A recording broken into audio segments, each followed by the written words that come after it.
Hello అండి. Hi అందరికీ. మీకు ఒక చిన్న కథ చెప్తాను. రియల్‌గా జరిగింది. అది ఎందుకు చెప్పానో కూడా లాస్ట్‌లో చెప్తాను.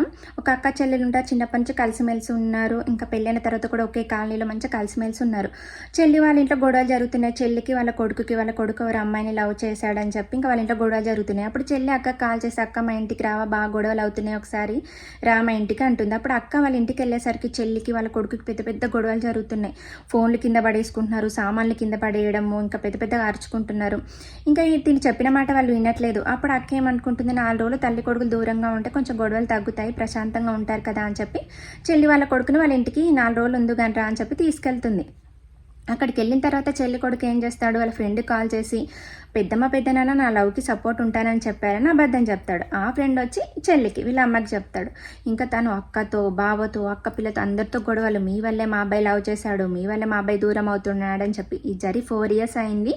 ఆ అబ్బాయి ఇప్పుడు వాళ్ళ అబ్బాయి ఎక్కడ ఉంటున్నాడో తెలియదు. పేరెంట్స్కి కాంటాక్ట్లో లేడు, ఏం లేదు. లవ్ చేసినామని పెళ్లి చేసుకున్నాడో తెలియదు, ఏమో తెలియదు. కానీ తిను మాత్రం అక్క నిందిస్తూనే ఉంది, వాళ్ళను బ్లేమ్ చేస్తూనే ఉంది, మీ వల్ల ఇలా జరిగింది అని చెప్పి.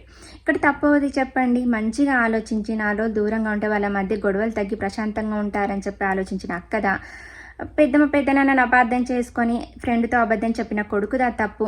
చిన్నప్పటి నుంచి కలిసిమెలిసి పెరిగి అక్క మనస్తత్వం తెలిసి కూడా తనని అపార్థం చేసుకొని ఏవేవో ఊహించుకొని ఇప్పటికీ గొడవ పడుతున్న చెల్లెలదా చెప్పండి.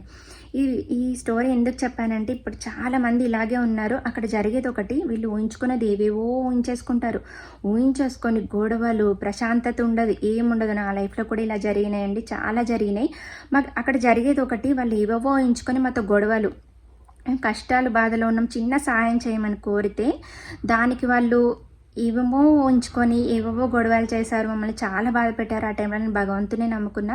కానీ నేను రోజు ఏం కోరుకుంటా అంటే, అలాంటి బాధలు పగ వాళ్ళకి కూడా వద్దు దేవుడా అని చెప్పి కోరుకునేదాన్ని. నిజంగా చెప్తున్నానండి, ఆ బాధలు అనుభవించాను కాబట్టి అది ఎంత బాధగా ఉంటుందో నాకు తెలుసు. ప్లీజ్ దయచేసి ఎవరిని అపార్థం చేసుకొని ఊహించుకొని మాట్లాడకండి.